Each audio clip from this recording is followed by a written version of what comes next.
Hey, what's up, guys? Eu sou o Lucas Minal da Project English e hoje estou aqui online mais uma vez para ouvir um episódio de podcast, fazer minhas anotações, né? Então, fazer uma tradução aí também, poder compartilhar os insights, né?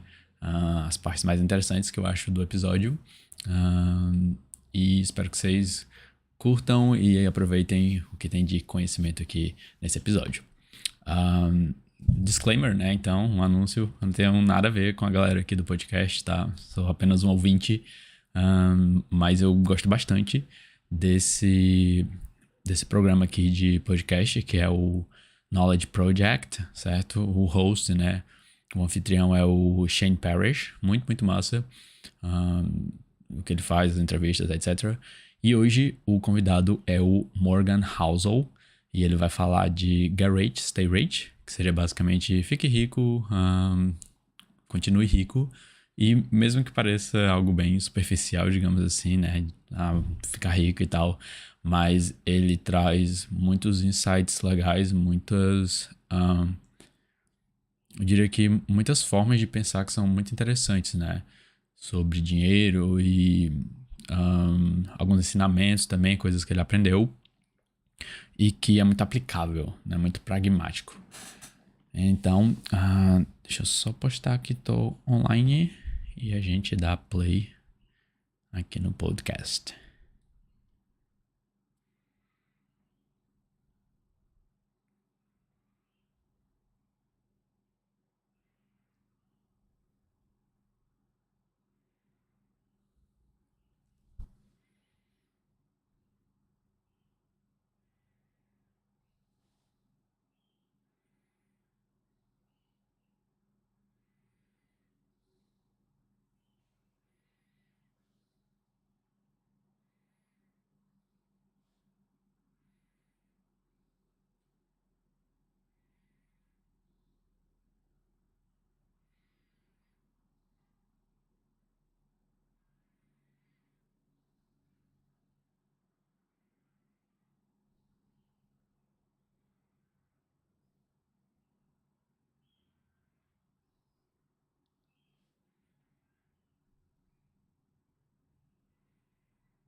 All right, let's do it. I want to start with a bit of a paradox. The less money we seem to have, the more risks we're willing to take. Can you explain that to me? Daniel Kahneman said something along the lines of, when all your options are bad, your willingness to take a risk explodes because you got nothing else to lose. And I think you see this in a lot of areas in life. One that I see it all the time in, that is a big news story in the United States. I don't know if it's the same in Canada, but in America, we spend something like $100 billion a year on lottery tickets. $100 billion. It's massive that people spend on lottery tickets. And if you dig into who's buying it, it's almost exclusively poor people. They buy the vast majority of lottery tickets. And the poorer you are, the more lottery tickets you buy.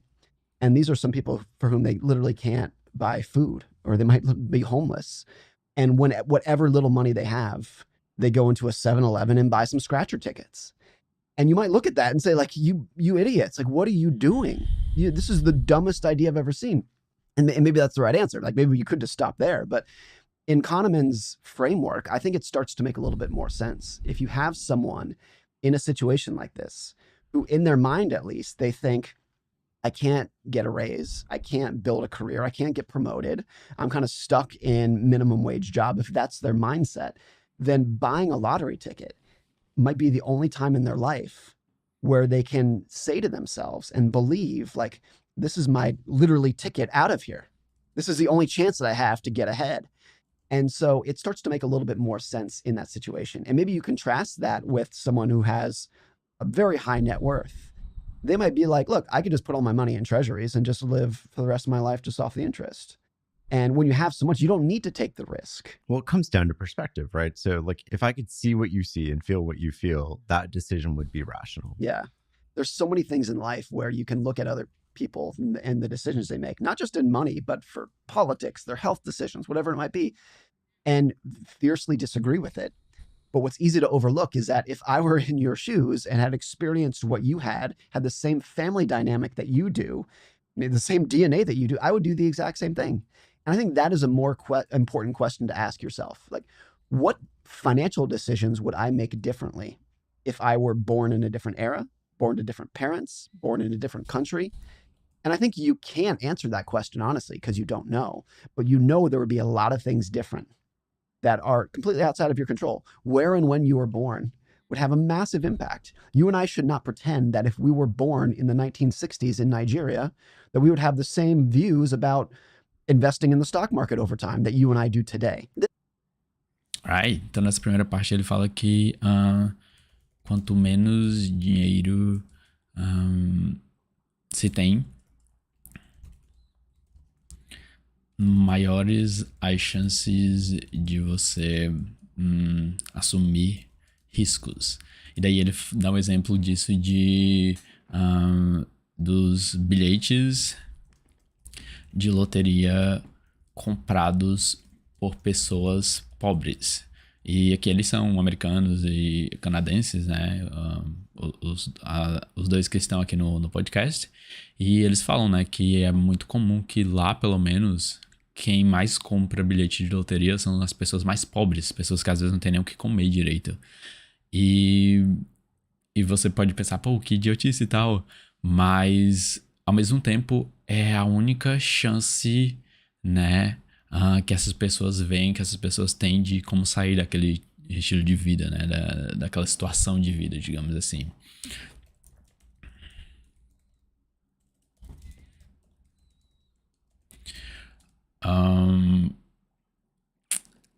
Enquanto isso, né, as pessoas que são mais ricas, elas provavelmente investem em tesouro, né, e o dinheiro que elas têm, elas conseguem fazer isso e né, garantir ali, não tem risco nenhum de que elas não vão ficar mais ricas, né, com esse investimento.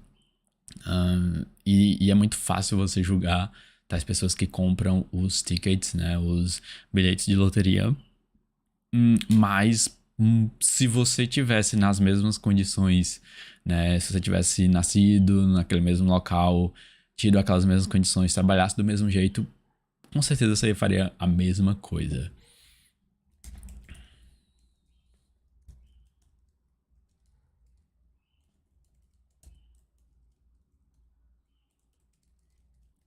E aí ele já puxa um gancho pra começar a falar de que se a gente tivesse nascido na Nigéria em 1960, todas as nossas visões de investimento seriam naturalmente totalmente diferentes das que a gente tem atualmente, né? This kind of gets to the topic of luck. And a lot of people, when you bring up luck, they will say something that sounds smart that I fiercely disagree with. They say like, oh, you should increase the surface area of your luck. You should like, oh, the harder I work, the luckier I get. It's like some variation of that. And I'm like, no, if you can do something that changes your odds of an outcome, it's not luck by definition. Luck to me, the biggest are where and when you were born. You can't control it. Bill Gates couldn't control it. Elon Musk couldn't control it, but it has a massive impact on where you're going to go in life.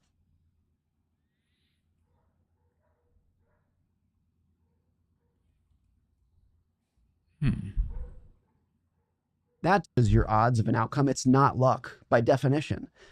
I fiercely disagree with. They say like, oh, you should increase the surface area of your luck. You should like, oh, the harder I work, the luckier I get. It's like some variation of that. And I'm like, no, if you can do something that changes your odds of an outcome, it's not luck by definition. Luck to me, the biggest are where and when you were born. You can't control it. Bill Gates couldn't control it. Elon Musk couldn't control it, but it has a massive impact. All right.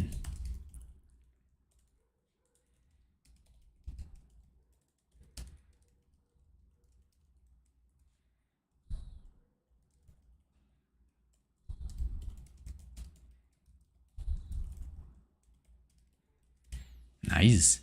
Em seguida ele começa a falar de luck, né, de sorte. E normalmente as pessoas falam que você deve aumentar suas chances, acho que essa seria a melhor tradução, chances de ter sorte, né, de dar sorte. Porém, se você consegue mudar seu outcome, seus resultados, então não é sorte. Ok?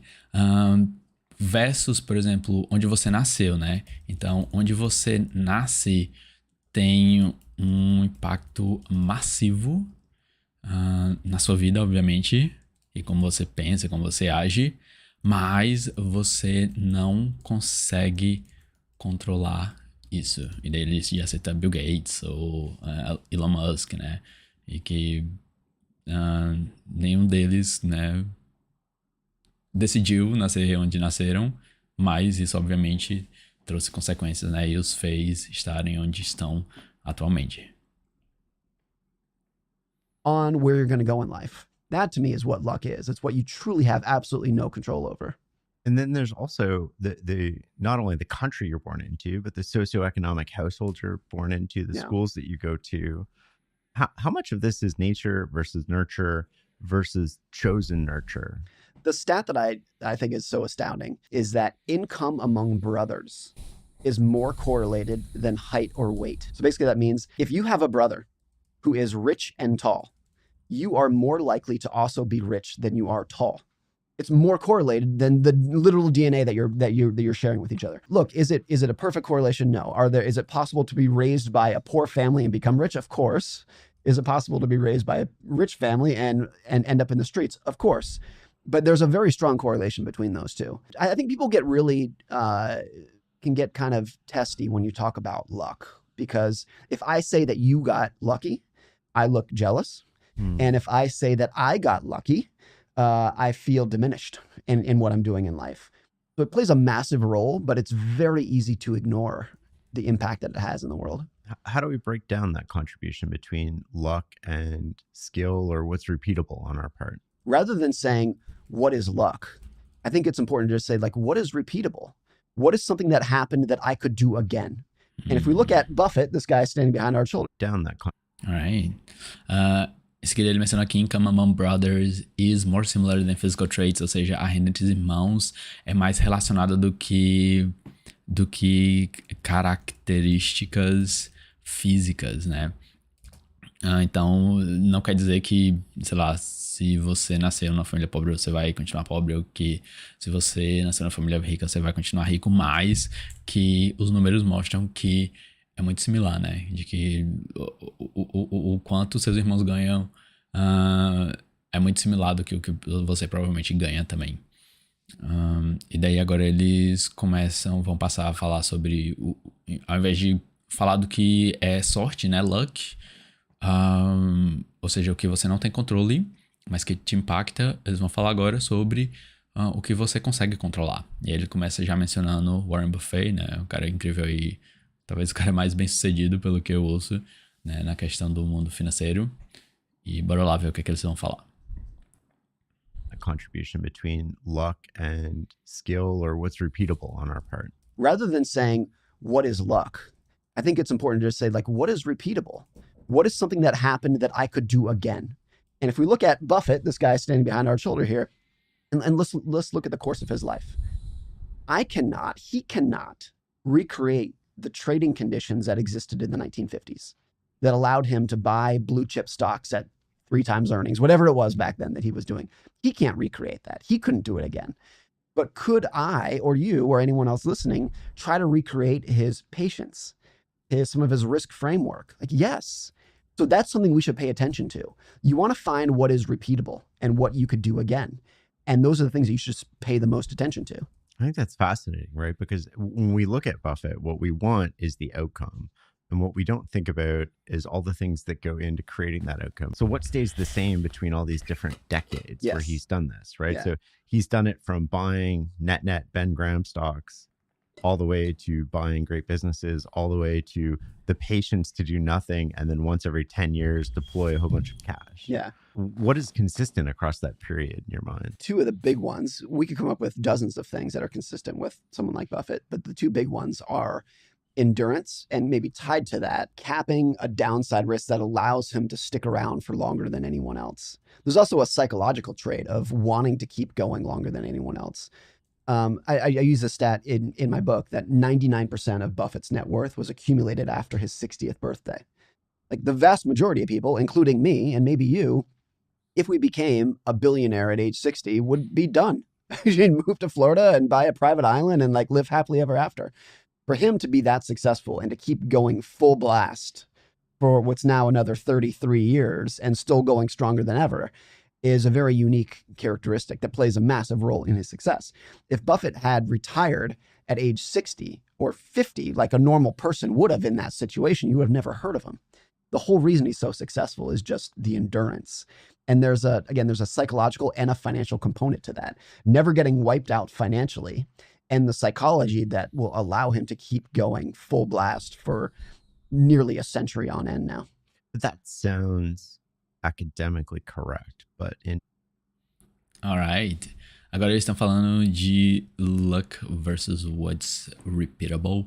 Então, estão falando de sorte versus o que é repetível, né? Copiável.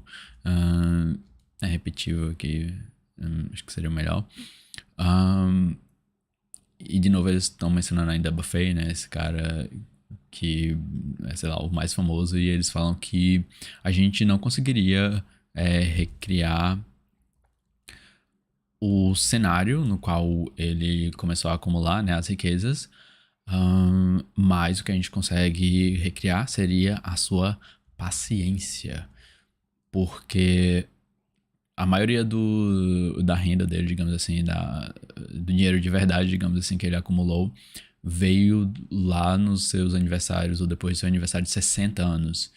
Então, se a gente, como toda qualquer pessoa, fosse querer se aposentar aos 50 ou até aos 60, se ele tivesse feito isso, na verdade, ninguém nunca teria ouvido falar dele, né? Mas como ele tem essa maior característica de perseverança, né, de continuar no jogo, isso é o que o faz, né, e o que a gente pode repetir e aplicar na nossa vida, especialmente nessa questão de investimento.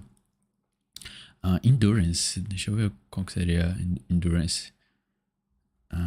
Endurance, questão de continuar firme, algo desse tipo. Resistência, ok. Então, endurance. Endurance. Endurance. Resistência. Resistência. And downside risk of keep going. E o... the downside seria o lado negativo de... Downside? Downside. Define. Desvantagem de continuar, nesse caso, investindo. Continuar indo, mas não seria de investindo.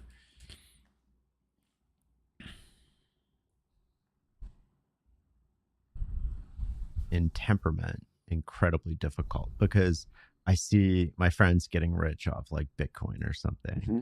And that makes me want to change the patience that I have. I know how to get wealthy over time. We know historically that what's worked is saving money, being very patient, letting it compound decade after decade. And then all of a sudden you wake up with a ton of money and financial independence.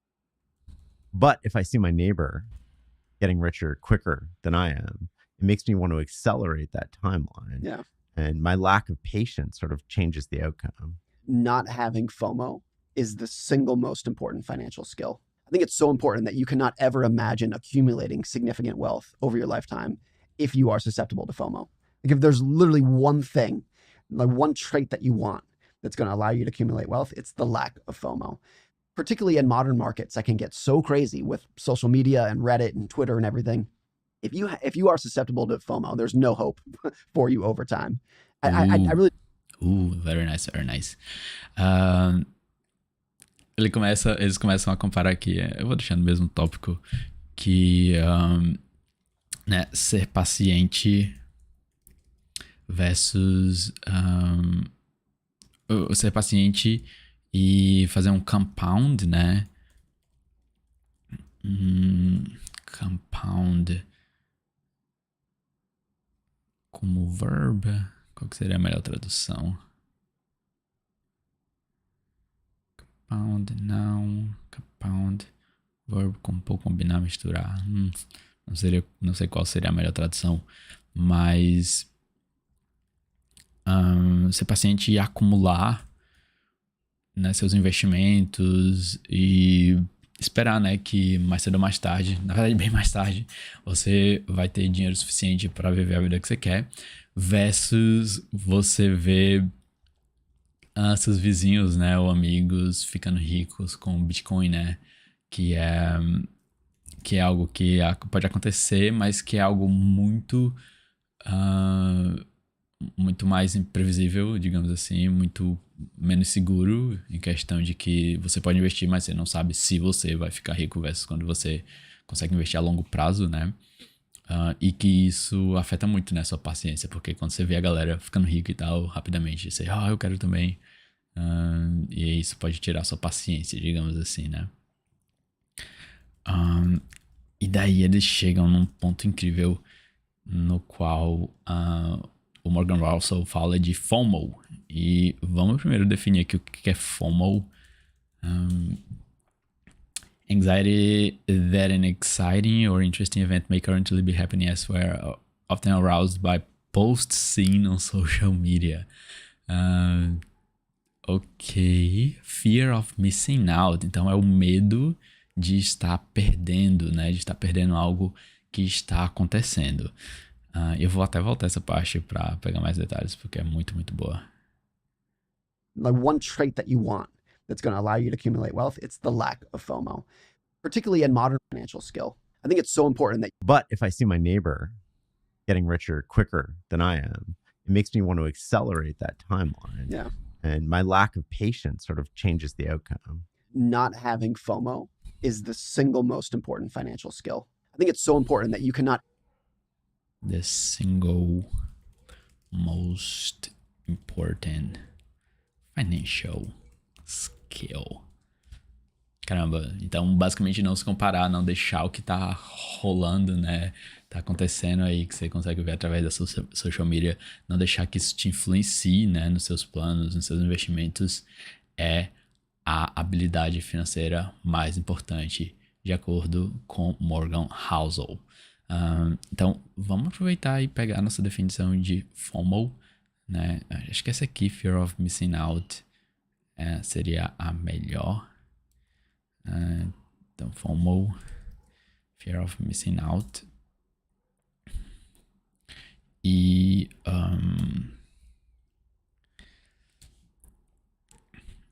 vamos ver a definição aqui, eu aprendi a fazer uma tradução.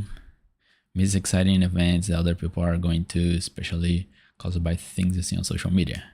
Então, seria perder eventos interessantes aos quais outras pessoas estão indo, especialmente causado por coisas que você vê em social media, nas redes sociais.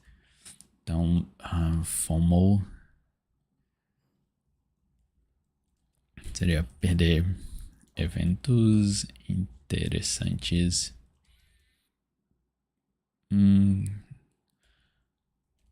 aos quais outras pessoas estão indo, especialmente quando você vê em redes sociais. Nice. Not ever imagine accumulating significant wealth over your lifetime if you are susceptible to FOMO. Like if there's literally one thing, like one trait that you want that's going to allow you to accumulate wealth, it's the lack of FOMO. Particularly in modern markets that can get so crazy with social media and Reddit and Twitter and everything. If you are susceptible to FOMO, there's no hope for you over time. I really don't think that's an exaggeration. And that being able to see your neighbor get much richer than you and not being impacted by it is so incredibly critical and easy to overlook these days. I don't have that many financial skills. I could never be a stock picker. I could never be a trader. I don't have the intellect or the horsepower to pull that off. But I feel like I've never been at least that susceptible to FOMO. It doesn't bother me in the slightest to watch other people getting rich. Brent Beshore, our mutual good friend, had a quote that I love. He said, I am perfectly happy watching you get very rich doing something that I would never want to do. And I think that's a great way to frame it. I don't get jealous or anxious to watch other people get richer than I am over time. My investing strategy is to own index funds for as long as I possibly can, to be average for an above average period of time. And I think that will actually lead to an incredible outcome. Not only will it achieve the financial goals that I have for my family, but I think over a long period of time, it will put you in the top decile at least of people who are compounding money over time. I think that's really hard to appreciate, that what's short-term optimal and what's long-term optimal are often two different things. Completely different things. Howard Marks talked about this investor that he knew who, in any given year, he was never in the top half versus his peers. He was never in the top 50% of other investors. And over a 20-year period, he was in like the top 4%, because everyone else who was beating him in a given year couldn't keep it going. And so, like, what's your ultimate goal? So much of investing is just define the game that you're playing. And I don't look down upon or criticize people who are short-term traders. Maybe that's their game. And for their investors or for their, like, it makes sense for them. My game is different. I think your game is different. Most people's game might be a little bit different. And what's important is that if your game is to invest for the next 20, 30, 50 years, that you're not taking your cues from people who are playing a different game of trading for the next quarter. And that's where a lot of danger in investing comes from. You've changed my capital allocation strategy. Our conversations, that true? Our walks, totally. Yeah. How so? What did you used to do that you don't anymore? We used to do a lot more private investments, and now it's mostly index funds. And as things sort of roll in through dividends or whatever, it just gets reinvested in index funds. But it's our conversations that change that. Well, great. That makes me happy and nervous that I'm having influence. One thing that some people will say when you talk about index funds is like, what is the guarantee that this is going to work for the next 50 years? Okay, I understand it works in the past 50 years. And my response is always like, nothing. There's no guarantee that this is going to work. It's very possible that it doesn't work out for whatever reason. And there have been periods, from the late 1920s to the 1950s where the returns were terrible. Or even from 2000 to 2010, you had basically 0% real returns in index funds. So it's not perfect in the slightest. Nothing guarantees that it's going to work or be satisfactory over time. But I think when you adjust it for the effort that is put in, the lack of effort that's put in, basically zero effort to do this, and you adjust it for the fees, which round to zero now. When you adjust for all those things, it's a very appealing way to invest over time. If I was to look at your balance sheet, what is your capital allocation strategy? Trying to think of what, like, the percentage wise, it's probably something like 15 to 20% cash, the house that I live in, and then the rest index funds and shares of Markel, where I'm on the board of directors. And that's it. Those are my only assets: cash, house, index funds, Markel stock. That's it. Which index funds? Vanguard Total Stock Market Index, Vanguard Value Fund, and a little bit of an international fund. Why do index funds work so well? Two reasons. One is it's always going to be the case that a very small number of stocks account for the majority of returns. So recently it's been FANG plus NVIDIA. If you didn't own those stocks, FANG plus NVIDIA, over the last decade, your odds of outperforming are very, very low. It's not zero, but it's incredibly hard if you didn't own those few. And even if you look at an index fund that owns 1,000 stocks, let's say, you're going to get the majority of your returns from probably fewer than 20 of them. And it's always been like that. Back in the 90s, it was AOL and Cisco and Microsoft and Dell and those kind of companies. In a previous generation, it was General Electric and Intel and those kind of companies. Always the case that it's very tail driven, the distribution of returns. And owning the index just guarantees that whatever is going to be the next driver, I own, because it's extremely difficult to know what those are going to be. If you had gone back to 2004, 20 years ago, and tried to predict what are the big winners going to be over the next 20 years. Well, by the way, some of those companies didn't even exist yet. Facebook didn't even exist yet. Google was still a private company, or maybe it had just gone public in 2004. The big winners are, I think, extremely difficult to know with any foresight what it's going to be. And if you had suggested even 3 years ago that NVIDIA was going to be one of them, you would have been like, what? They make it would have sounded absurd. So you're guaranteeing that you're going to own the oddballs that account for the majority of the returns over time. The other is, I think, the lack of effort that goes into it that is needed. Investing is one of the very few endeavors in life where the harder you try, the worse you're probably going to do. And yes, there are exceptions to that. Renaissance technologies, of course, you can name the exceptions for people who tried very hard and did very well. But for the vast majority of people, there's going to be a negative correlation between the effort you put into it and the results that you got out of it. And so the leave it alone aspect of investing in index funds is very important. One little stat that I love about this is that if you look at both the Dow and the S&P 500, those are not static indexes. They change over time. There are new constituents that are added. Companies go out of business or they merge, and then new companies are added to that. If you were to look at the Dow, I think one of the studies showed over the last 100 years, if rather than adding a new company when one of the original components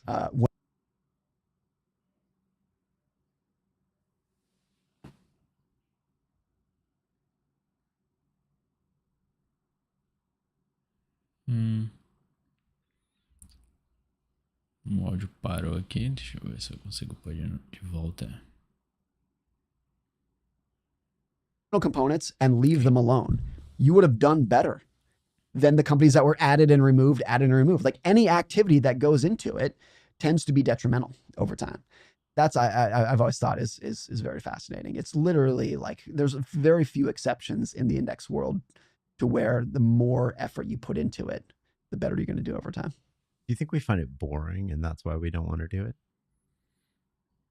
Eles estão falando muito de onde, né, que o Housel investe, e eu sinceramente não entendo tanto dessas questões, mas um que ele menciona bastante cash, né, dinheiro, não sei de que forma exatamente, house, né, a casa que ele tem, e a questão de index funds, né, que são fundos de índice, né, de novo, não estou muito por dentro dessa questão de investimento. E daí ele fala algo interessante, que é essa questão de investimento em fundos de índice, né? É uma das poucas áreas da vida na qual quanto menos esforço você faz, melhor o resultado, né? Porque normalmente a maioria das coisas que a gente faz na vida, quanto mais você, digamos, trabalha nela, melhor os resultados, né? E no caso de investir em fundos é inverso, né? Quanto menos você mexe, digamos assim, maiores as chances de você ter sucesso lá, certo? Então, short-time investor versus long-term investors. Pronto, e aqui ele menciona também, né, a questão de que tem gente que está investindo, né, para ter resultado a curto prazo, né, sei lá, no próximo semestre, algo do tipo, próximos 3 meses, e tudo bem, ok? Tudo bem, se você quiser fazer isso, show, vai lá, invista, tente... boa sorte, né, digamos assim. Mas se você é alguém que está pensando em investir a longo prazo, né, isso é um jogo totalmente diferente. E por isso que não é interessante se comparar, né, e no caso aqui evitar o FOMO de novo.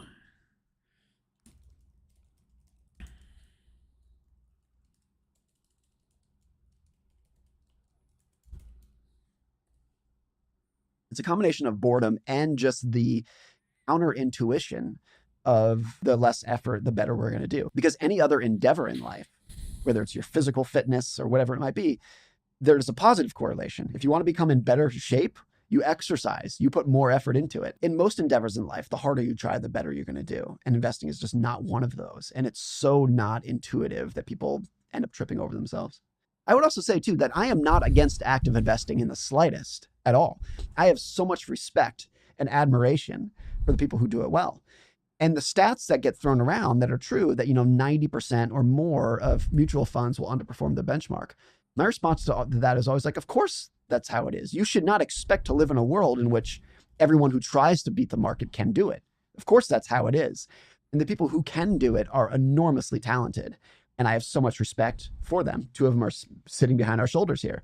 And other people, I know people, people who have been, and I think will continue to be successful at this. So I'm not a passive zealot in the slightest. I just think for myself and many other people, it's probably the smartest way to invest. How do you keep your goalposts from moving as you accumulate and compound wealth? I think everyone's, including my and my wife's, have not stopped moving, nor should they. I don't personally aspire to live in a world where if I'm lucky enough for my net worth to go up, 100% of it just accrues to savings over time. That's not the life that I want to live. I want to have a great life with some great material possessions and travel with my kids and live well over time. If your net worth grows 10%, but your expectations grow 12%, that's when you get into trouble. It's just the gap between the two. And so, look, I'm making this up. This is not an actual analysis, but I bet over time, if my net worth has gone up by 10% per year, our goalpost has grown by 5% per year. I'm making those numbers up, but it's something like that. So yes, Ok, então você tá falando de goalpost. Eu sinceramente não sei exatamente o que é isso, mas deve ser alguma questão de expectativa versus o que suas finanças crescem. Either of two upright posts of a goal. That's the sports definition. Do we have another one? Some sports. Okay, no.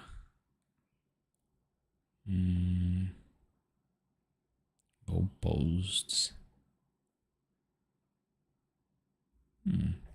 Is this an analogy?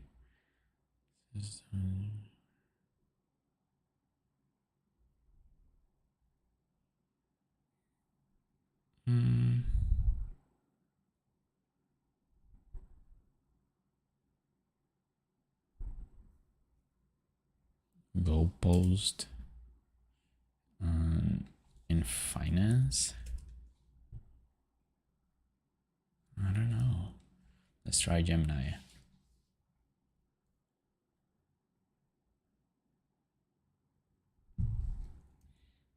What's goalpost in finance?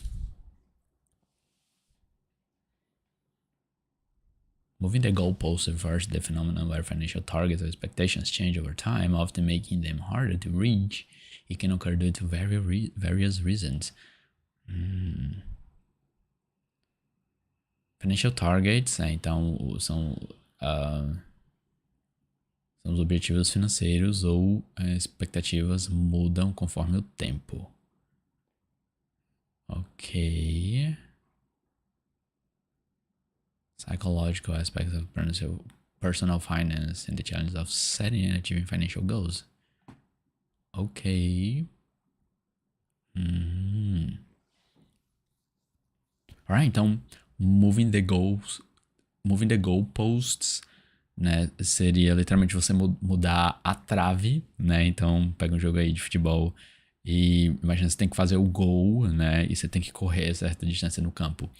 E aparentemente, se você mudar o seu goalpost e colocar ele mais longe, você vai ter que correr mais, né? E isso na questão do financeira traz a questão de comparação, né? De perspectiva financeira. Então você dizer eu quero ganhar tanto, eu quero acumular tanto.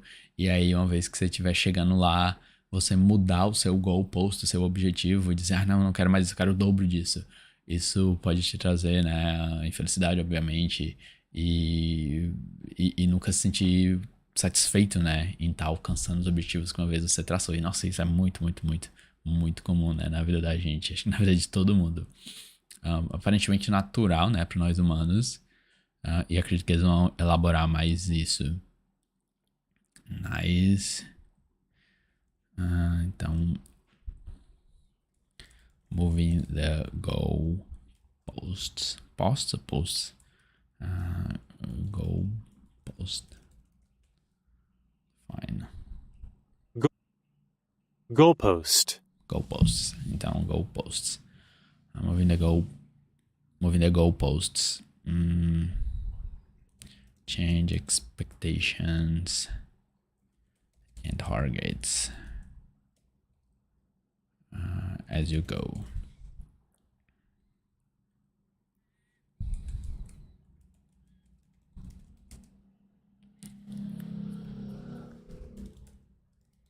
Então, mudar a trave, mudar expectativas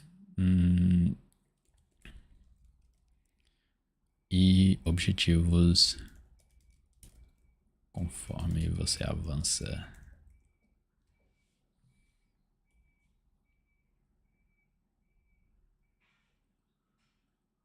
my family lives a better life materially today than we did 10 years ago, but we've still saved and lots of money during that period. I think that's all that matters over time is that and even Buffett and Munger, who are, known for being frugal. Buffett lives in the same house he bought when he was 26. Yes, but he also flies a private jet and had a beautiful beachfront house in Laguna Beach. These guys are not living like paupers over time.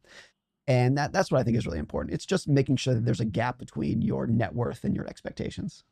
Seems one of the things that we inherit from society is that the house you live in is your prime financial asset. Yeah. That seems really recent as well, maybe the last 30, 40 years, where that's become the vast majority of wealth for Americans and Canadians. I know in the United States, real home prices for most of modern history in the 20th century were flat as a pancake. Robert Shiller of Yale did a lot of analysis on this, tracking U.S. home prices since the 1800s. And in real terms, from probably the 1940s through the 1990s, were flat as a pancake on average across the United States. And then in the last 20 years, starting with the housing bubble that started around 2003, they exploded higher. And then, of course, we had the housing crash in 2008, and people thought that was the end of the bubble. But then they've exploded higher even more. And real home prices in the US, I'm sure it's the same in Canada, are much higher today than they were at the peak of the bubble in 2006 on average. Of course, there's many variables going into that. A lack of building of new homes that didn't keep up with generational growth. And it kind of bifurcates the world in terms of if you have owned a home for any period over the last 20 years, you've probably done very well. And if you are looking for your first home today, it's harder than it's ever been. Particularly now that interest rates in the US are 7 or 7.5% for 30-year fixed rate mortgage. Combine that with home prices that are just absurd, particularly in the metro areas that people want to live in. It's completely bifurcated because if you own a house for the last 10 years, you can sell that house and take the equity that has grown in that house to buy a new one to use for your down payment on the other house that's been inflated, whose price has been inflated. But if you're trying to break in for the first time, like it's a joke. It's a complete joke. So it's a very difficult thing. I have a lot of sympathy for the first time home buyer today who does not have parental support, which is the vast majority of them. It's harder than it's ever been. And there are few things that make you feel like you are stable in your adult life than owning the house that you live in. And I think it plays a huge role in a lot of things in life. A lot of people, this would have been the same for my wife and I, don't want to start having kids until they own their home. They want to have that sense of stability before they start having kids. But I think the lack of housing affordability has an impact on demographics and having kids over time that will echo for the next 50 or 70 years. So it plays a huge role in what's going on in society. There's also sort of a difference between what's optimal financially and what's optimal psychologically. And we've had this conversation before where you've told me you paid off your mortgage. Yep. And that makes very little financial sense because you had one of those crazy, like really low mortgages. Like our mortgage rate was 3.2% fixed for 30 years and we paid it off, which I say it's very true, is the worst financial decision we've ever made, but the best money decision we've ever made. And the difference between the two is like, look, on a spreadsheet, it's terrible. I've done the math of like, what if I had just invested that money instead? How much more money would we have today? It's a lot. It's a lot of money. But nothing that we've ever done in our financial life has, I think, given us more happiness than paying that off. And a lot of that is unique maybe to my personality. This is not advice for other people because maybe you and other people don't have that personality. I'm a worst case scenario thinker. I also have a career that can be fickle. And so, and I'm the sole breadwinner in our household. My wife is home with our kids. So with all of those, my personality, my career and whatnot, it made perfect sense. And when we did it, I was nearly in tears with joy when we did it, knowing full well that it was a dumb financial decision. So I think once you stop viewing money as just trying to make the spreadsheet happy and you view it as a tool to live a better life, a lot of things change. And in that situation, it was a... Uau, ok. Então aqui ele tá falando basicamente de que ele pagou a hipoteca dele, né? O que não faz nenhum sentido, porque com o dinheiro que ele quitou a hipoteca dele, ele poderia estar investindo, isso traria muito mais resultados, né, financeiros. Ahn, mas ele disse que fez as contas, sabia que não era a melhor decisão, mas mesmo assim foi lá e pagou a hipoteca, ok? E ele tava quase chorando, né, quase descendo lágrimas quando fez isso. E daí ele menciona... Nossa, esse aqui que é muito lindo.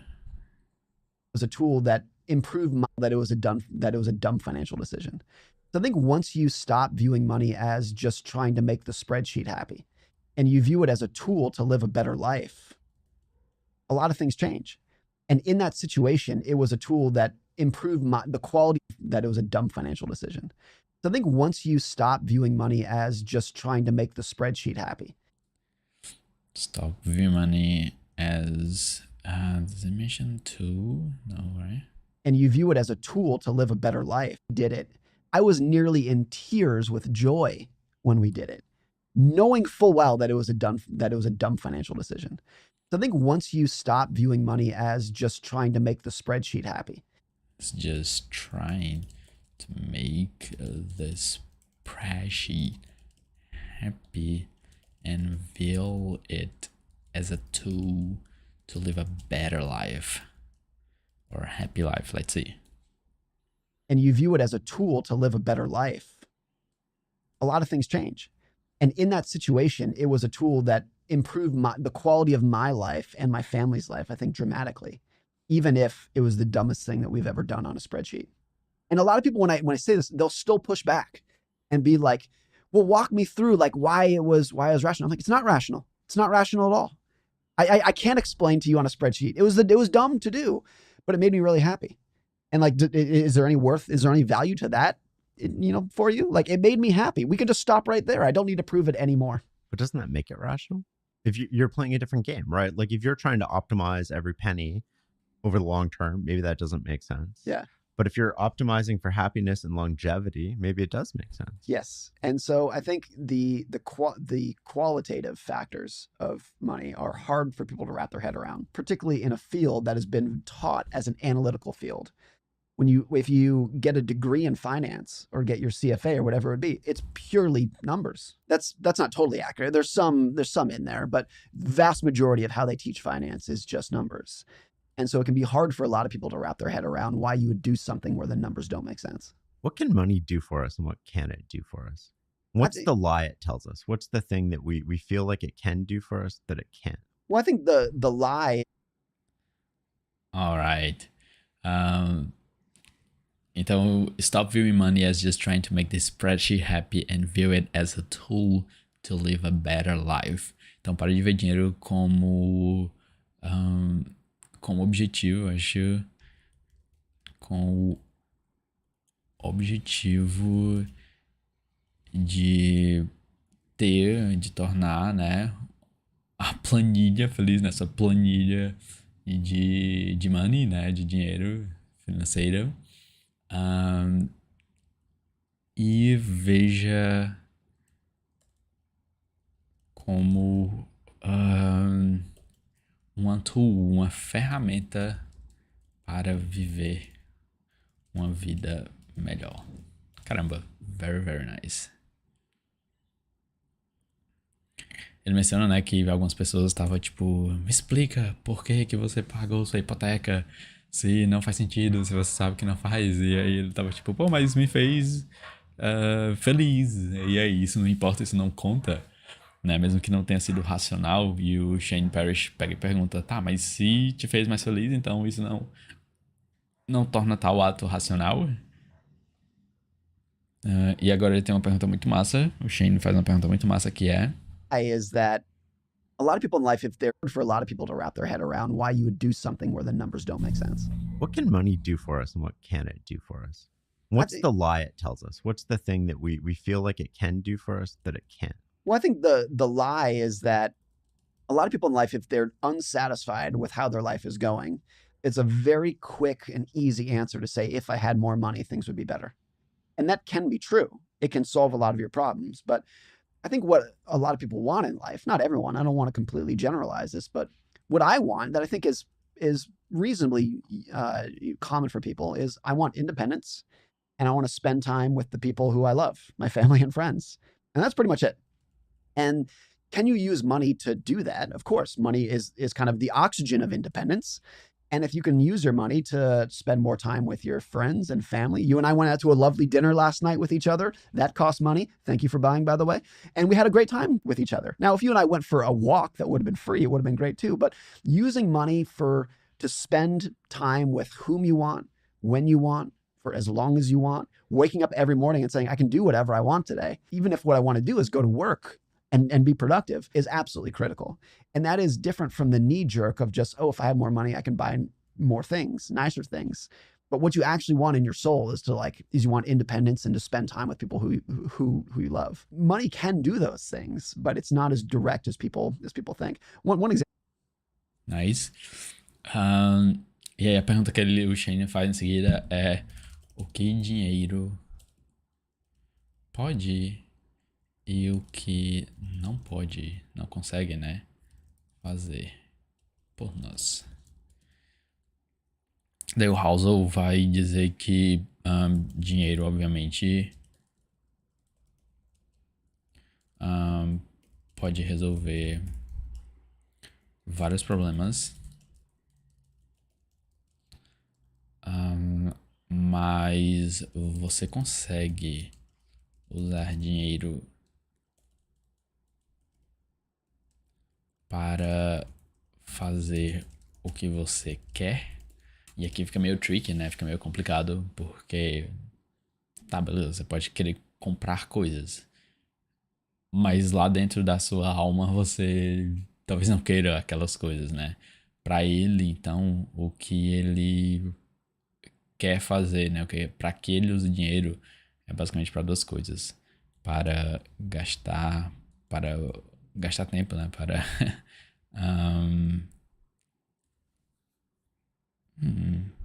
o que seria spend time?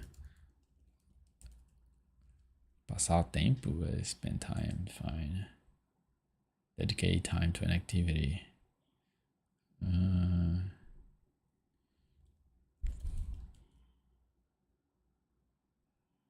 Não é perder tempo. Spend time with who you want seria passar tempo com quem você quer e fazer o que você quer, no sentido de amanhã ele vai acordar e se ele tem a liberdade de decidir fazer o que ele quer, mesmo que isso seja trabalhar, né? Se ele decidir e quiser trabalhar.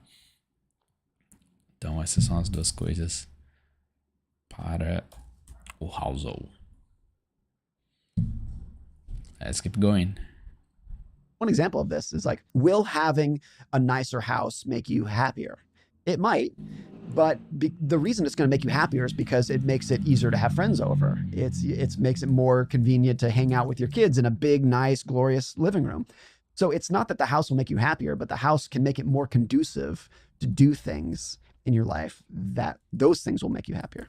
I was reading Rich Dad, Poor Dad with my youngest, and we come to the concept of a house. And if I get this right, it was sort of your house is a liability and not an asset. So don't think of it as like a financial asset that's going to grow and acquire wealth for you. Think of it as liability that's just a sort of table stakes for playing the game if you want, or living life and having stability and all these other things. And I thought it was really interesting. And as we talked about it, I was like, it's just the house. What the house is, effectively, it's a container. Mm-hmm. And what matters is what happens inside that container. The house in and of itself, who cares? Yeah. Just recently, just last month, I traveled with my son to the town that I grew up in. And I stopped by the house that I grew up in for the majority of my childhood. I hadn't been there in 20 years. We pulled in the driveway. Of course, there's people who live there now, so we just sat in the car. But I sat there for 10 minutes just kind of reminiscing about, as soon as you pull in the driveway, all these memories start flooding back of the things that happened in that house, good and bad, fun and sad, like so many memories in there from my childhood. And of course, you can go on Zillow and see what that house is worth. It'll give you a very specific dollar figure for what the house is worth. But what the house is worth to me and my parents and my siblings is is invaluable. You can't put a price tag on those kind of memories. And I think that's common for most people. There's a tangible financial value and there's this intangible that you can't ever put a price on. That's true for vacations. It's true for a lot of things in life, that there's a financial value. If I asked you and said, what is this house worth? Again, you could go on Zillow and say, but what are the memories built inside that house worth? It's like, you can't put a price on that. When you've reached financial independence, is that the ultimate, when you're spending money, but it's not a matter of the money, you're not quantifying it in sort of a dollar figure?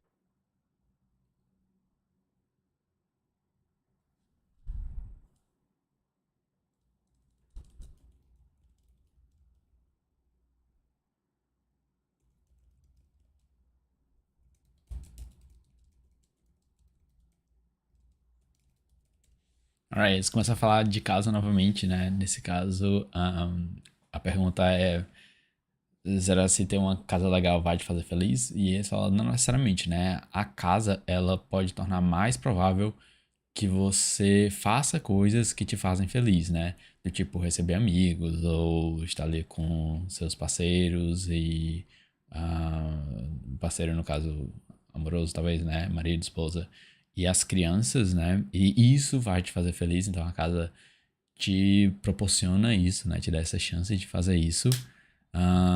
Daí o Shane menciona que your house is a liability. Eu não entendi essa parte, na verdade. Eu vou só deletar aqui, que eu não vi eles expandindo tanto. E aí eles falam então que the house is a container and what matters is what happens inside. Então a casa é um recipiente e o que importa é o que acontece dentro dela. Nice.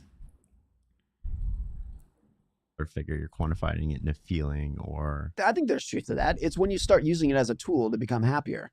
Now, what's going to make people happy is very different. Having an incredible Ferrari collection might make you happy. So if it's not to say that the things will make you happy are not material, that you should just use this for experiences. That I think is a step too far. I think a lot of people have hobbies that cost a lot of money that are material that really make them happy. So it's like, great.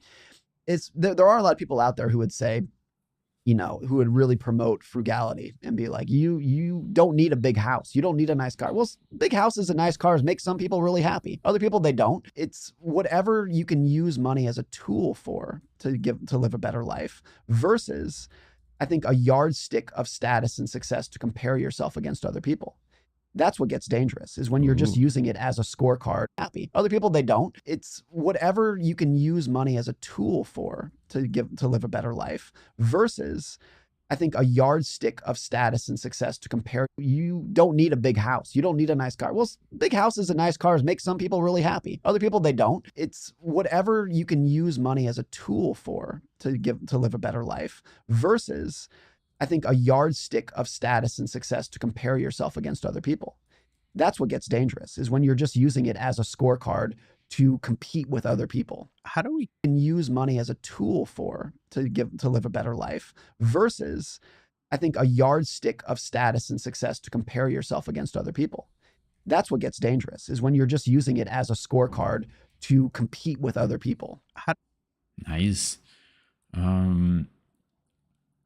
Eles começam a mencionar sobre questões materiais, né? E o que dinheiro consegue te proporcionar. E que alguns hobbies, algumas coisas materiais tornam algumas pessoas muito, muito, muito felizes. E tudo bem, tipo, você não precisa, né, fazer que nem algumas pessoas mencionam, de apenas ter experiências com o dinheiro e não comprar coisas materiais. Beleza, vai lá, compra. Mas, né, comprar algo que vai te fazer feliz. O que pode ser perigoso é usar dinheiro como uma ferramenta para medir sucesso, para te fazer se comparar, né, com os outros, né? Então, isso aqui é onde as coisas ficam perigosas.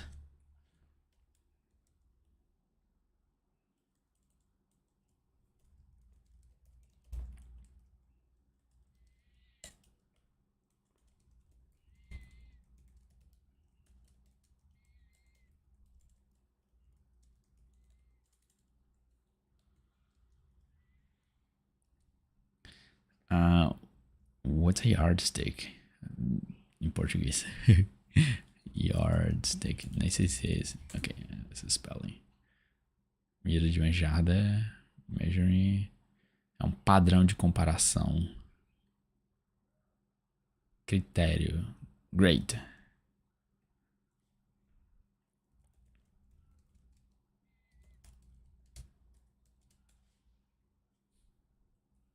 How do we catch ourselves in a status game where we're playing a status game, but we can't see it because we're in it? It's unavoidable at the economy level, especially at the broad macro level. It makes sense from an evolutionary perspective that people compete with each other. There's limited resources. And like, if I want the food, if I want the mate, whatever it would be, I need to compete with you. That's always what it is. So it's so natural. It's never going to go away. This is truly like same as ever. People are always going to be keeping up with the Joneses. And you can imagine a world in which our kids and our grandkids are living way better lives than you and I are, and living longer and have better material access than you and I do. And they're no happier for it because they're just competing with other people who have even more than that. That's always been like that. If people 100 years ago could see how you and I are living today, they would be completely dumbfounded with virtually everything we have in our life. But I would also wager that you and I are not that much happier than they are. No. There'd be some aspects of life we're healthier. We don't have to wake up, worry that we're going to die from the flu next week, kind of. But people just adjust their expectations to whoever is around them. A lot of this is like a DNA thing. Some people are just way more susceptible to wanting to keep up with others, and other people could just care less what other people think about them. There's probably 6 people in my life who I really desperately want their love and respect. My parents, my wife, my kids, a handful of friends, and everyone else. It's not that I could care less, but after those 6 or maybe 8 people, it drops dramatically. And the vast majority of people on Twitter and whatnot, I could care less what you think about the decisions that I'm making. So I think if you define that, it's whose love and admiration do I want in life? Defining who those people are, and what do I have to do to earn their love and respect? The love and respect of my wife and my kids and my parents. And that's what I want to use money to do in my life. So like spending time with my family, taking them to cool places and whatnot. There is a financial aspect to this, but once you define that personal game you're playing, a lot of these decisions clear up. I think a lot of people don't actually think about what game they're playing. They look Yeah. at other people and, from my lens, you should be doing something different. But that really comes because we're optimizing for different things. Yes. I bet if you and I sat down and like deeply compared our lives, there would be things that we do very differently. Like you spend a lot of money on this and I don't. I spend a lot of money on this and you don't. And it's not a disagreement. It's just we're different people. Even if you and I are about the same age, same education, there's probably a lot that is just like, yeah, but we're different. So I think most financial debates, whether it's like an investing debate or a saving or spending debate, people are not actually disagreeing with each other. They're not actually debating. It's people with different personalities talking over each other.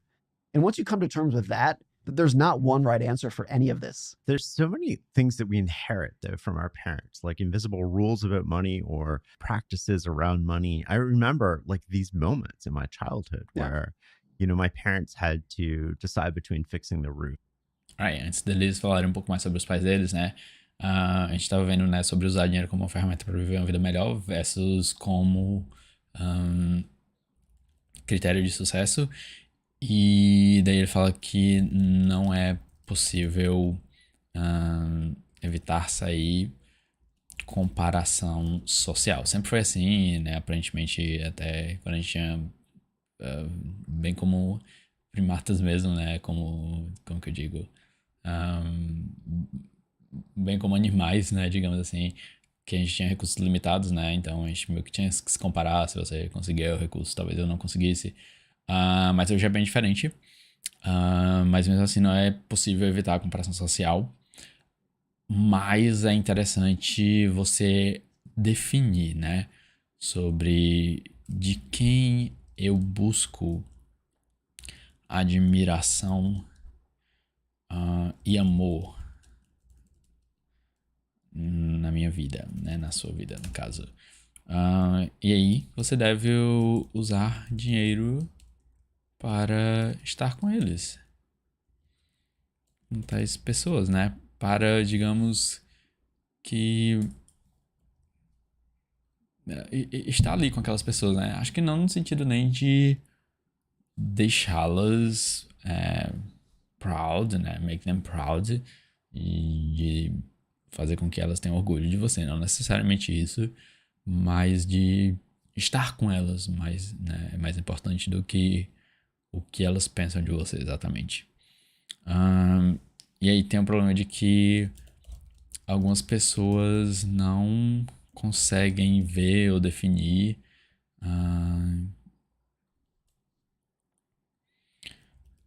não conseguem ver o jogo no qual elas estão inseridas, né, jogando, e apenas se comparam, né, tipo, não sabe se tá jogando ali um jogo a longo prazo, a curto prazo, se tem alguma pessoa que tá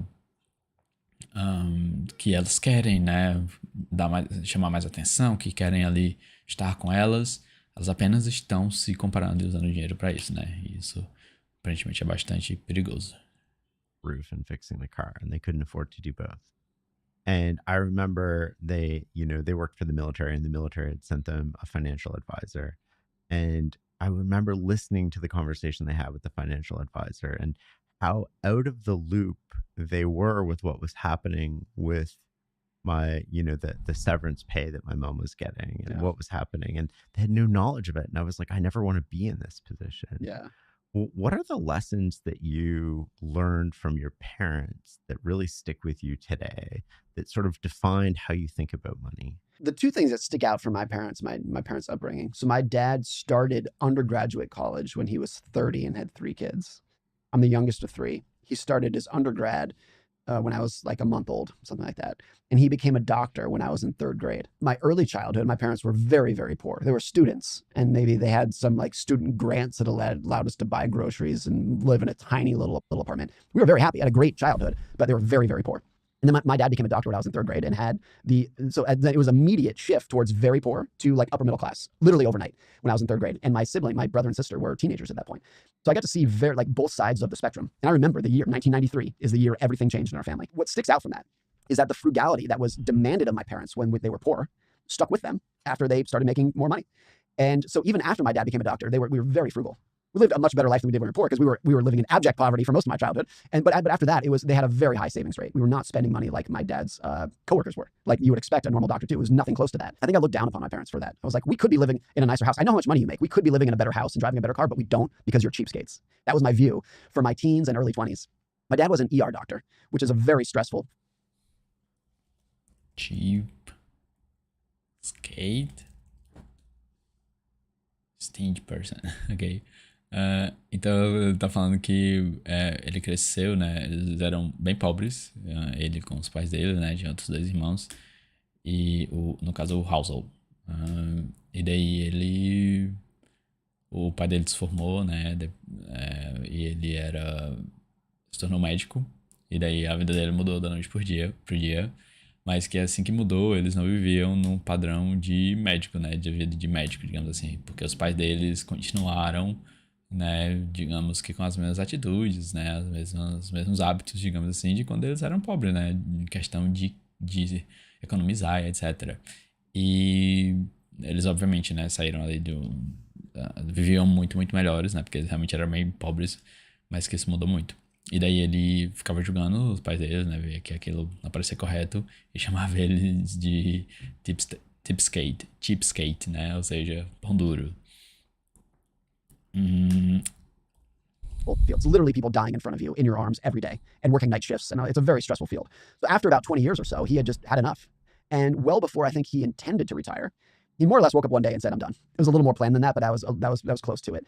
And because he had saved so much, he could do that. He had the independence to wake up one day and say, I'm going to do, I'm proud of what I did, but I'm going to go do something else now.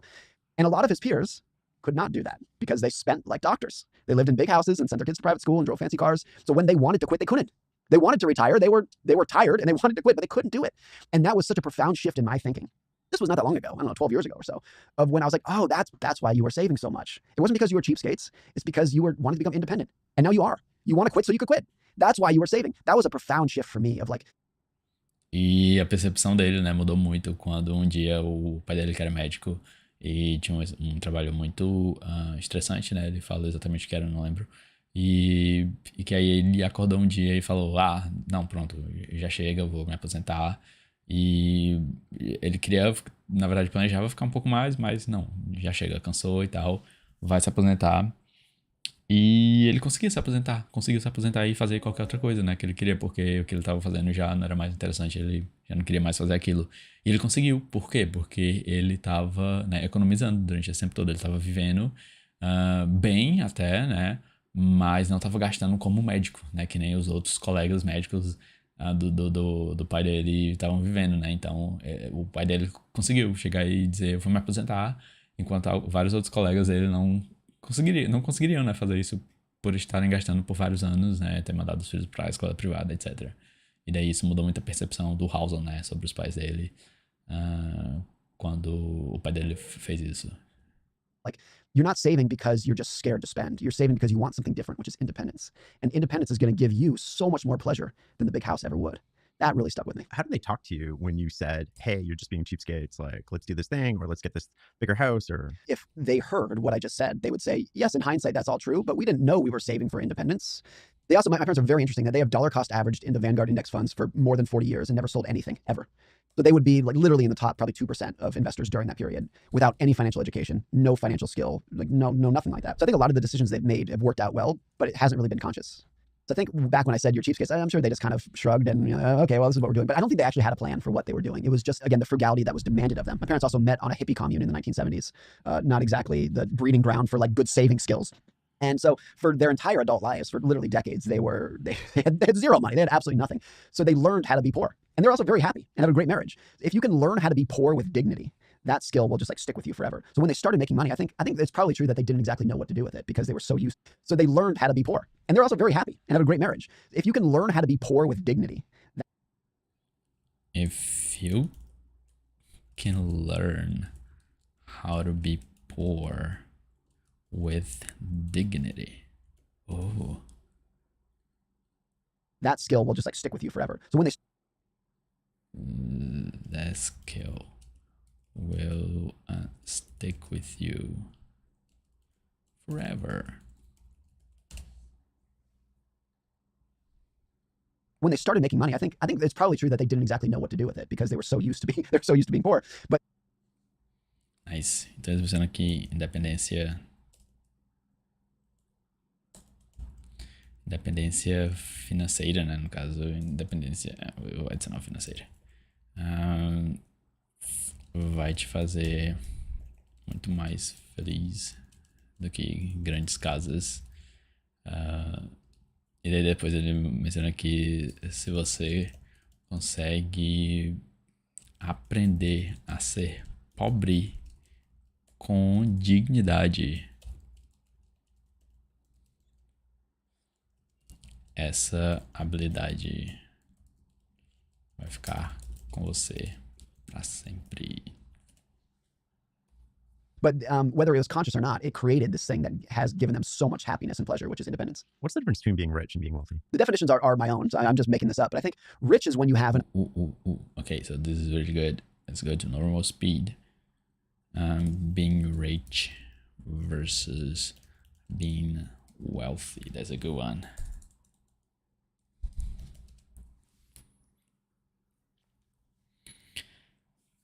Então, o Shane pergunta ao Housel qual a diferença entre ser rico e be wealthy. Versus ser... Qual seria a tradução de wealthy? É tipo, você tem muito dinheiro, mas é muito mais dinheiro do que ser rico, digamos assim. Rico, abastado, próspero.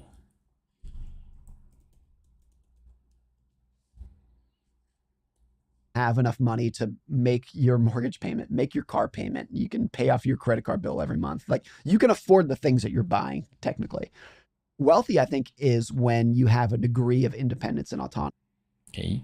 Então, ele fala que quando você é rico, você consegue pay monthly expenses, você consegue pagar suas contas mensais. E já ser wealthy envolve envolve alguma independence, financial independence. É isso? Deixa eu ver de novo. So I'm just making this up, but I think rich is when you have enough money to make your mortgage payment, make your car payment. You can pay off your credit card bill every month. Like you can afford the things that you're buying, technically. Wealthy, I think, is when you have a degree of independence and autonomy. The weird thing here, A degree of independence and autonomy. here is that wealth is the money that you don't spend. That's what wealth is, like the homes you didn't buy and the car, and pay off your credit card bill every month. Like you can afford the things that you're buying, technically. Wealthy, I think, is when you have a degree of independence and autonomy. The weird thing here is that wealth is the money that you don't spend. That's what wealth is, like the homes you didn't buy and the car you didn't buy. It's money that you saved and invested that is going to give you independence.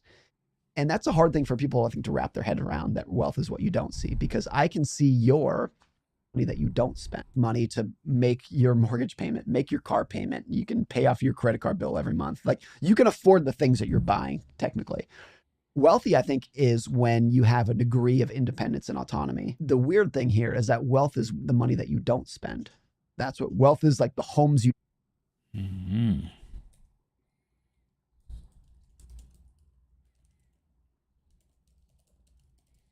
Nice.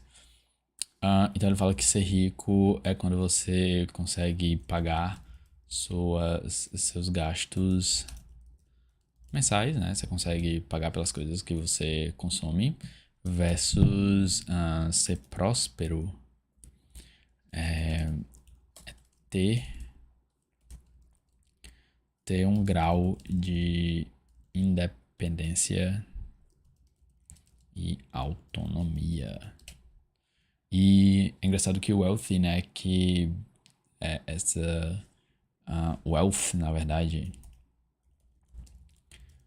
que seria é riqueza também, né? Mas é mais como fortuna.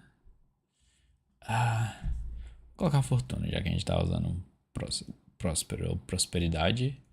Então, prosperidade é o dinheiro que você não gasta. Então são as casas que você não comprou.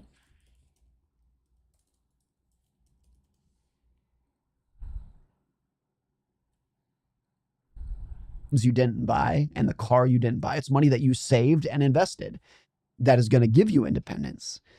And that's a hard thing for people, I think, to wrap their head around, that wealth is what you don't see, because I can see your house, I can see your car, I can see your clothes, but I have no idea what your net worth is. I can't see your brokerage account. I can't see your bank account. So wealth is always hidden.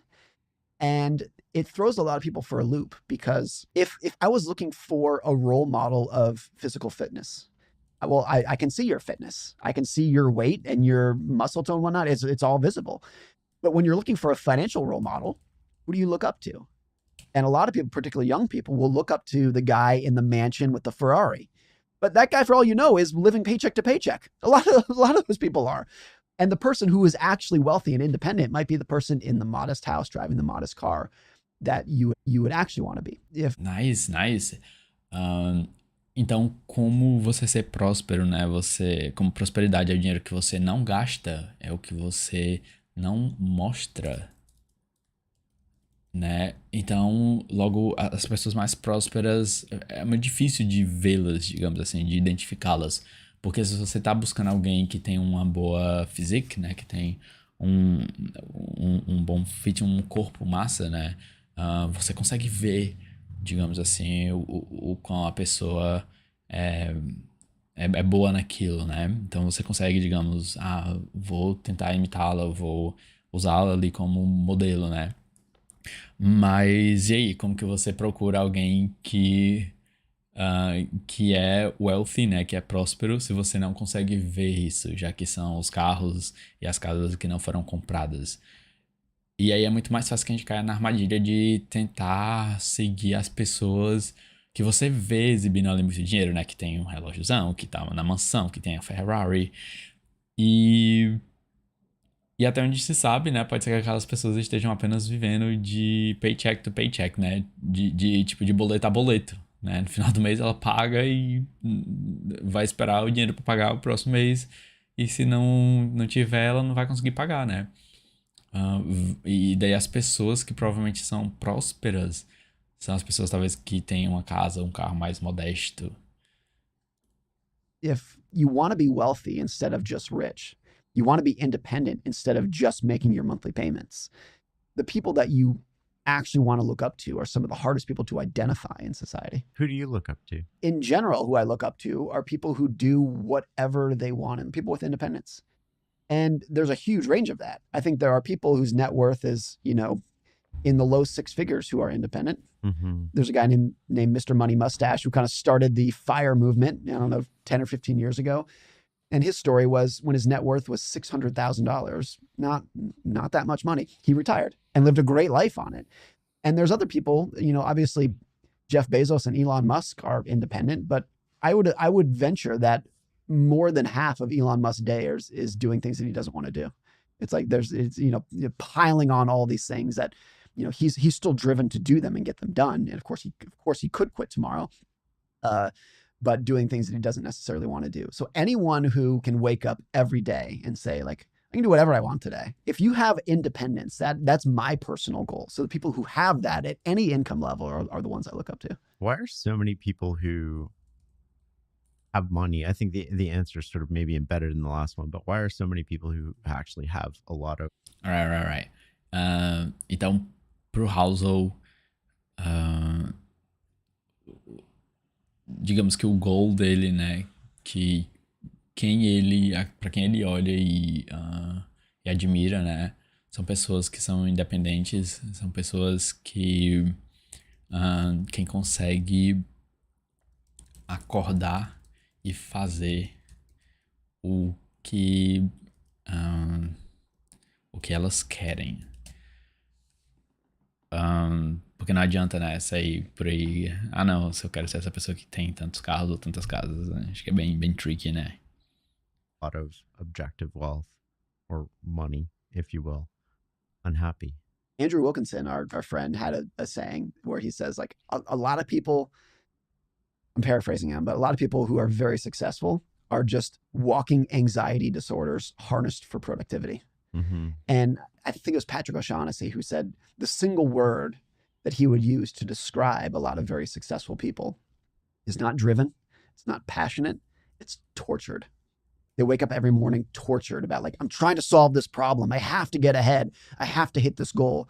And they are literally, they wake up very anxious and depressed and like, just tortured about achieving their things. Elon Musk a couple months ago gave an interview where he said, you might think you want to be me, as in like the richest person in the world, richest person in history, but you don't. And he was like, I think he said something like, it's a tornado up here. It's a mess inside of this head. You do not want to be inside of this head. I think that's really true. I think that's a profound truth that you might think you want that kind of life, but there is a cost to that life. And the reason he's successful is because he's probably woken up tortured for his entire adult life trying to solve these problems. I am so glad and grateful that people like himself exist because they made the world a better place with new technologies that we can all benefit from. But there's a big difference between saying, I'm glad you exist and I would want your life. Those are two very different things. It's almost like we're looking at the outcome. We're like, I want the outcome. Yes. I don't want all this stuff. We do this with athletes too, right? Like I want the gold medal. I don't want the 5 a.m. practices 7 days a week. I don't want... Eles veem algumas pessoas, né? A maioria das pessoas, a maior parte das pessoas bem-sucedidas, digamos assim, são, ele define como walking anxiety, né? Como ansiedade caminhando, né? Incorporada ali. E, na verdade, muitas delas são torturadas por tentar, né? Por buscar objetivos, certo? Então a maior parte das pessoas bem-sucedidas são torturadas pela busca de objetivos. E ele menciona uma delas como o Elon Musk, né? Que o Elon Musk mesmo falou que talvez você queira estar ali, né, viver a vida dele. Você vê aquele como ele é, mas você não iria querer estar ali na cabeça dele porque é um tornado e tal. Enfim, Elon Musk, né? Mas serve aqui como comparação para esse caso, né? Questão financeira. E daí o Housel diz: pô, obrigado aí por você existir, porque você traz muitos benefícios, né, tecnológicos que a gente pode usar, mas que ele não queria ser o Elon Musk de forma alguma. Don't want Yeah. I think it was Naval who said, you can't just pick and choose bits of someone's life and say, I want his physique and her net worth, and I want his house. And like you have to take the whole package. Mas, e que quando você não pode ver alguém e dizer, eu quero apenas algumas partes da vida dessa pessoa, né? Eu quero só o físico dessa pessoa, eu quero apenas a conta bancária dessa outra. Não. Se você for escolher alguém pra querer a vida dela, tem que ser a vida toda, o pacote completo. E é muito comum a gente fazer isso, sei lá, com atleta também, né? Você vê, caramba, eu quero a medalha de ouro, mas você não vai querer as práticas cedo de manhã todo dia, né? O esforço que você tem que colocar pra ir lá e conseguir uma gold medal. And a lot of the great things in anyone's life, there's a cost that came with that, whether it's their career success that they had to put into it. You know, there's stories that Bill Gates worked, I think it was 25 years without ever taking a single day off. And most of the days he's working, it would be like he came home at midnight and crashed on the couch for 4 hours and then went back to work. I'm so grateful that he exists, but I would not want that for myself. That's not my definition of the life that I would want. Our friend David Senra, who runs the podcast Founders, has profiled, I think now, probably 350 founders over time. And he says, I don't want to put words in his mouth, but I'm pretty sure he said the only founder that he has ever read their biography and thought, I want his life, is Ed Thorpe. And everybody else that he reads it, I think he comes to the same conclusion that I do. I'm glad they exist. I would never want to live their life. Because there's always a hidden cost that when you dig into it, you're like, yes, he was very successful because he sacrificed a million things that would be that are very important to you and I. Você que está ouvindo esse. Ok, aí começa aqui um advertisement, né? Um anúncio. E a gente vai usar isso como uma pausa, tá? Então a gente vai pausa aqui hoje nos 46 e 20, ok? Então a gente vai fazer a pausa, vai encerrar por aqui, né? Só para terminar esse ponto, então. A maior parte das pessoas bem-sucedidas são torturadas pela busca de objetivos e há um custo associado ao sucesso de alguém. Nice. Então aqui são alguns highlights. Vou estar compartilhando o link para essa página aqui. Então você vai poder acessar tudo isso, né, de forma escrita para poder estar lendo, se quiser algo bem mais rápido. E o destaque aqui, né, acho que seria para essas duas partes. A primeira, nessa nova palavra FOMO, Fear of Missing Out. Então, é o medo de estar perdendo, né? E a definição é basicamente Miss exciting events that other people are going to, especially caused by things you see on social media.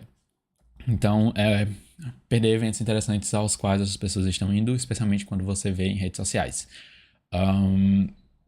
Essa seria a definição de FOMO. E daí o Housel fala que not having FOMO is the single most important financial skill. Don't be susceptible to other people getting rich, né? Então, não ter FOMO é a habilidade financeira mais importante. Não ser suscetível a outras pessoas, a ver outras pessoas ficando ricas. E o outro highlight até agora para mim, o maior, né, seria esse: stop viewing money as just trying to make the spreadsheet happy and view it as a tool to live a better life. Então, pare de ver dinheiro com o objetivo de ter uma planilha feliz e veja o dinheiro como uma ferramenta para viver uma vida melhor. Nice. Ok, guys, então é isso por enquanto. Depois a gente continua e finaliza esse podcast.